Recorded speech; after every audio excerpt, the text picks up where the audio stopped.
Welcome back to my YouTube channel. कैसे हैं तो हम दोस्त, उम्मीद करते हैं ठीक ठाक होंगे। आसम अजहर ने लाइव आकर मीरब से मंगनी तोड़ने की वजह बताती, हानिया के बगैर मैं रह नहीं सकता। क्या इसमें सच्चाई है? क्या वाकई में हज पर गई हुई हानिया की बद्दुआ लग गई, दुआ कबूल हो गई और उनकी वापसी पर ही आसिम अजहर और मीरब के दरमियान हुई अलहदगी। ये अलहदगी की खबर सुनते ही इनके फैंस तो चीख उठे और ट्रोलर्स ने ऐसा ट्रोल किया कि लोग ये कहने पर मजबूर हो गए कि आसिम को हानिया की बद्दुआ हो लग गई, हज कबूल हो गया और जो वो चाहती थी वो हो गया। आज के इस वीडियो में इसके हवाले से अपडेट शेयर करेंगे और बताएंगे आपको लोगों की तमाम तर राय भी, लोगों का क्या कहना था इनकी आने वाली सेपरेशन के बारे में।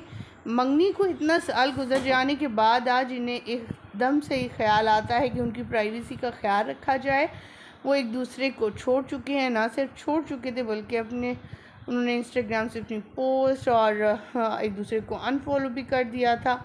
ये वीडियो और तस्वीर सोशल मीडिया पर काफ़ी वायरल है और लोगों का कहना था कि आसिम अजहर और मीरब में आखिर ऐसी क्या वजूहात हो गई कि अचानक से इन दोनों ने जबकि शादी का, अब तो शादी का इरादा था क्योंकि मीरब और आसिम एक इंटरव्यू में बता चुके थे कि वो जल्द ही शादी के बंधन में बंधने जा रहे हैं। उनके फैंस के लिए एक अच्छी खुशखबरी आ रही है।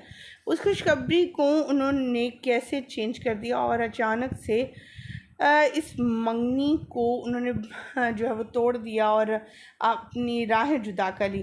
दूसरी तरफ यहाँ पर ये भी खबर देते चलें कि आप सभी जानते हैं इस ईद उल अज़हा पर जो है 2025 में हज करने हानिया आमिर अचानक से गई थी और हज से वापसी पर ही जब वो आती हैं उनका इस्तकबाल बड़ा शाहाना किया गया और आते ही जो है आसिम अजहर की तरफ से उनकी एंट्री की तरफ बाद आसिम अजहर की स्टोरी पर और मीरब की स्टोरी पर एक पोस्ट लगी देखी जाती है जिसमें उन्होंने अपनी सेपरेशन की बात की है। उन्होंने अपने अलहदगी की बात की है कि दोनों फैमिलीज़ ने रजामंदी के साथ जो है एक दूसरे को हमने अलग होने का फ़ैसला किया है।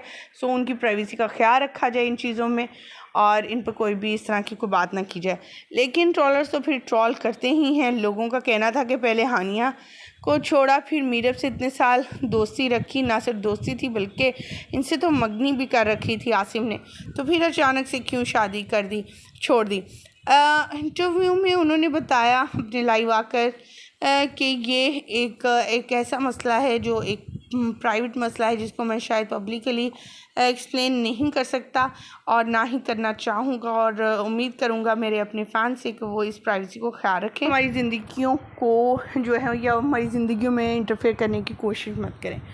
आप क्या कहना चाहेंगे इनकी अलहदगी के हवाले से? अपने कमेंट सेक्शन में अपनी कीमती राय से आगाह कीजिए। मुझे दीजिए इजाज़त, आने के बाद।